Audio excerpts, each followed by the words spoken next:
जय भोलेनाथ। पशुपति व्रत विधि। भगवान पशुपतिनाथ का व्रत सभी मनोकामनाओं को पूर्ण करने वाला व्रत है। यह व्रत सोमवार के दिन किया जाता है। यह भगवान शिव शंकर को समर्पित है। पशुपतिनाथ का व्रत बहुत ही साधारण तरीके से किया जाता है। इस वीडियो के माध्यम से हम पशुपति व्रत के बारे में संपूर्ण जानकारी देंगे, जैसे कि यह व्रत कब करना है, किस वार को करना है, क्या क्या पूजन सामग्री चाहिए, क्या क्या नियम है और कब करना चाहिए। अतः वीडियो को लास्ट तक बने रहें।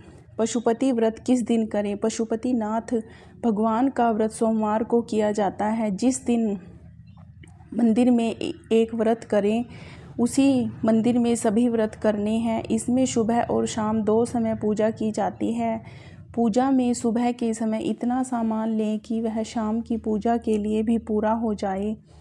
कितने सोमवार करें? पशुपतिनाथ भगवान का व्रत 5 सोमवार किया जाता है।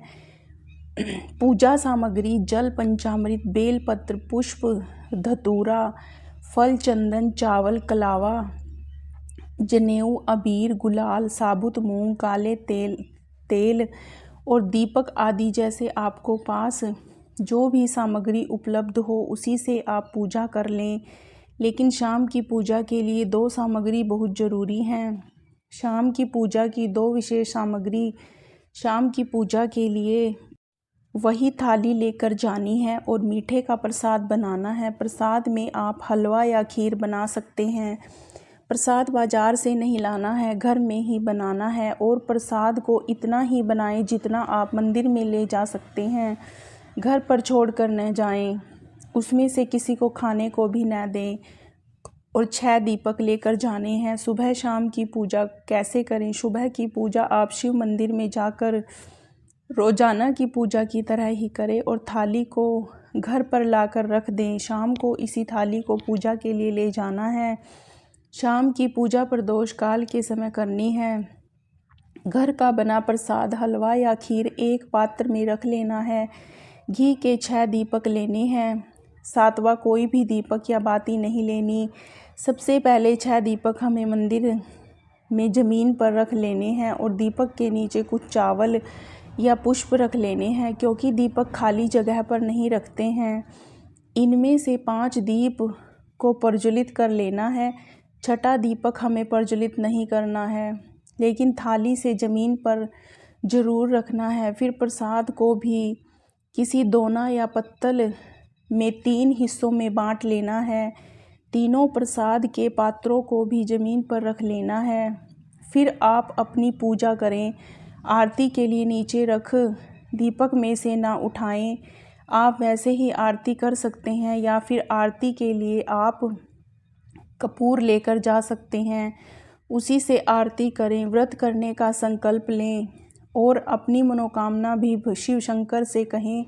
प्रसाद के एक हिस्से को अपनी थाली में रख दो, 2 हिस्से मंदिर में ही छोड़ दें, बिना प्रज्वलित करे। दीपक को भी अपनी थाली में ही रखें और घर पर आ जाएं। घर में प्रवेश करते समय सीधे हाथ की तरफ मुख्य दहलीज पर उस दीपक को अपनी मनोकामना कहते हुए प्रज्वलित करें और अंदर प्रवेश कर जाएं। व्रत कब खोलें? शाम के समय, जब शाम की पूजा कर लें उसके बाद व्रत खोलें। पहले घर लाए हुए प्रसाद को पाना है, उसके बाद आपने जो भी घर में बनाया हो वह ग्रहण करें। दिन में आप फलाहार भी कर सकते हैं। उद्यापन कैसे करें? पशुपतिनाथ व्रत का उद्यापन 5वें सोमवार पर करना है। उद्यापन के लिए कुछ विशेष नहीं है। पूरी पूजा चारों सोमवार की तरह ही करनी है। बस हमें एक नारियल और 108 कोई भी वस्तु ले लेनी है, जैसे बेलप, मूंग, चावल, पुष्प जो भी आपके पास उपलब्ध हो, या फिर मनोकामना अनुसार कोई भी 108 वस्तु ले सकते हैं। कौन सी मनोकामना के लिए कौन सी चीज़ चढ़ाई जाती है, उन 108 वस्तुओं को शिवलिंग पर एक एक करके श्री शिवाय नमस्तुभ्यम बोलते हुए अर्पित करें और एक नारियल लें, उस पर कलावा लपेट लेना और दक्षिणा के लिए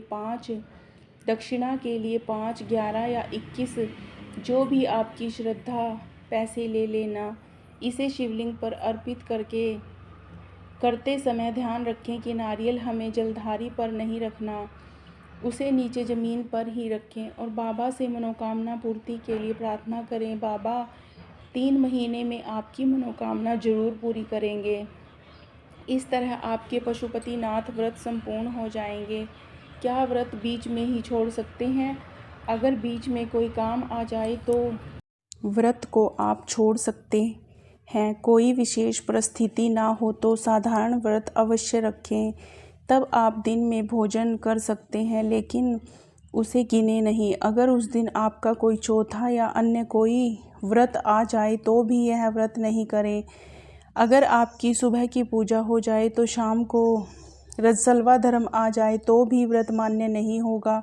इस तरह आप सभी नियमों को धारण करते हुए पशुपति भगवान का व्रत करें। भगवान आपकी मनोकामना जरूर पूरी करेंगे। जय भोलेनाथ।